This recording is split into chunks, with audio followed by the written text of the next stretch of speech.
Welcome in our channel education hub for all one. आप लोगों का फिर से बहुत बहुत हार्दिक अभिनंदन आपके अपने channel education hub for all one पे।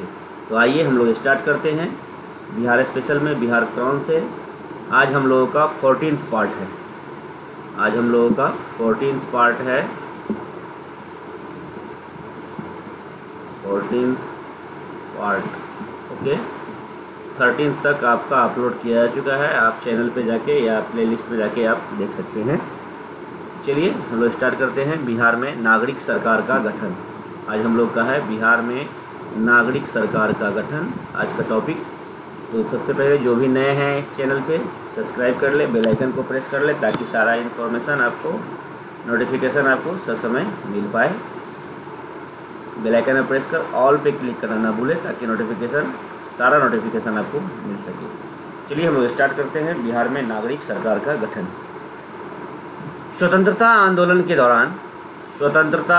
के दौरान लोकमान्य तिलक ने एक उद्घोष किया था, स्वतंत्रता हमारा जन्मसिद्ध अधिकार है।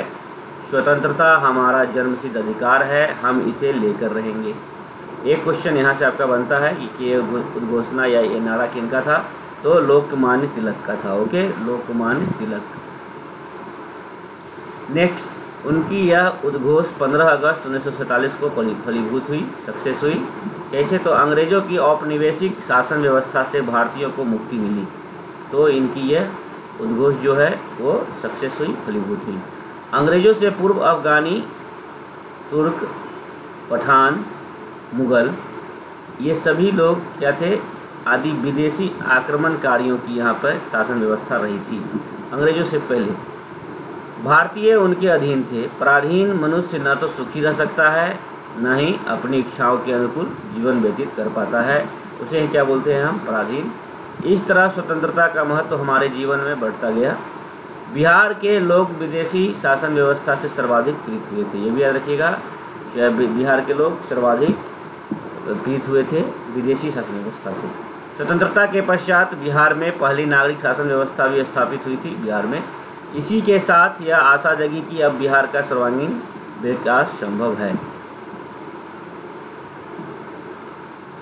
वर्तमान बिहार में राज्य व्यवस्था क्रमबद्ध तरीके से विकसित हुई और यह भारत के व्यापी राज्य व्यवस्था का एक अभिन्न अंग है। बिहार बंगाल का बंटवारा औपनिवेशिक अंग्रेजी राज में 1912 में हुआ था। कब हुआ था? 1912 में हुआ था। इस बंटवारे के बाद 1919 में 1935 के भारत सरकार अधिनियम एक्ट के अंतर्गत प्रांतीय शासन से संलग्न प्रावधानों का बिहार के प्रशासन में भी क्रियान्वयन हुआ। भारतीय संविधान का निर्माण एक संविधान सभा द्वारा हुआ, जिसका निर्माण स्वतंत्रता से पूर्व 1946 में कैबिनेट मिशन की सिफारिशों से किया गया था। किसके सिफारिशों से किया गया था?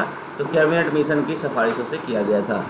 15 अगस्त 1947 को भारत औपनिवेशिक शासन व्यवस्था से स्वतंत्र हुआ।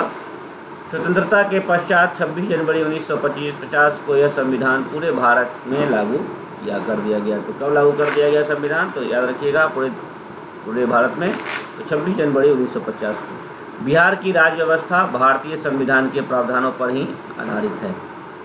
बिहार में प्रथम कांग्रेस मंत्रिमंडल का गठन 1937 में हुआ। कैसे हुआ? तो भारत सरकार अधिनियम 1935 में जो संवैधानिक सुधार हुए उसके अंतर्गत प्रांतों में प्रांतीय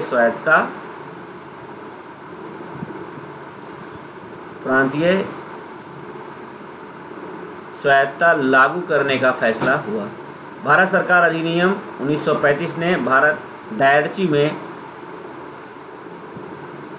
यानी कि 1919 के विधान से स्थापित डायरची की व्यवस्था को क्या कर दी? समाप्त कर दी। इस नए विधान ने राज्यों को न सिर्फ वित्तीय, प्रशासनिक एवं विधान संबंधी स्वतंत्रता प्रदान की। इस नए विधान में 11 में से 6 राज्यों में विधानसभा के गठन का भी प्रावधान किया गया था।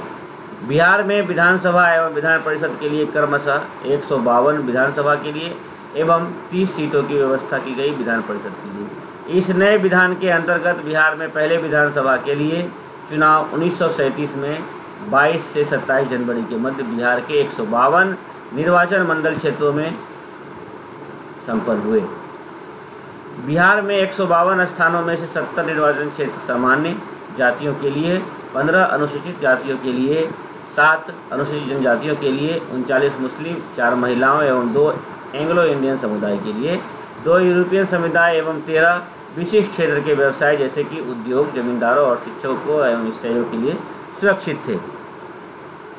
पिछड़ी जाति का मुद्दा भी इस दौरान उठा। बिहारी समाज को जितना तोड़ा जा सकता था उसे तोड़ा गया। मुस्लिम लीग की गतिविधियां बढ़ रही थी। अक्टूबर 1937 में जिन्ना बिहार की दौरा किए, जिससे कि बड़ी संख्या में मुसलमान मुस्लिम लीग में सम्मिलित हो गए। हिंदू मुस्लिम दंगे होने लगे और कांग्रेस पर 6 वर्षों का प्रतिबंध जो लगा हुआ था उसे उठा लिया गया। प्रतिबंध हटने के पश्चात बिहार के राजनीतिक सम्मेलन का 19वां अधिवेशन पटना में हुआ।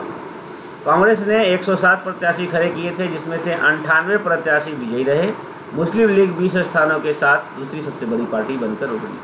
आम नागरिक निर्वाचन मंडल में कांग्रेस ने सभी 5 जगहों पर जीती। ग्रामीण निर्वाचन मंडलों में 73 में 68 अनुसूचित जातियों ने, 15 निर्वाचन मंडलों में 14, मुस्लिम निर्वाचन मंडलों में 5, 4 महिलाएं निर्वाचन मंडलों में 3 पर और 3 श्रमिक निर्वाचन मंडलों में से 2 पर कांग्रेस प्रत्याशी विजयी रहे। विधान परिषद के लिए 8 कांग्रेस प्रत्याशी विजयी रहे। इस तरह दोनों सदनों को मिलाकर सम्मिलित रूप से कांग्रेस को पूर्ण बहुमत मिल गया।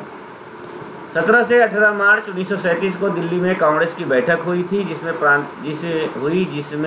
प्रांतों में कांग्रेस मंत्रिमंडल गठित करने की अनुमति दी गई। साथ ही गवर्नर ने अपने विशेषाधिकार के प्रयोग न करने का आश्वासन मांगने को कहा गया। बिहार में श्री कृष्ण सिंह को मंत्रिमंडल गठित करने का आमंत्रण मिला। उन्होंने गवर्नर से उक्त आशय का आश्वासन मांगा। क्या मांगा? आश्वासन मांगा। गवर्नर ने इस तरह के आश्वासन देने से स्पष्ट मना कर दिया, जिससे कि आश्वासन न मिलने के कारण श्री कृष्ण सिंह ने सरकार बनाने से इनकार कर दिया।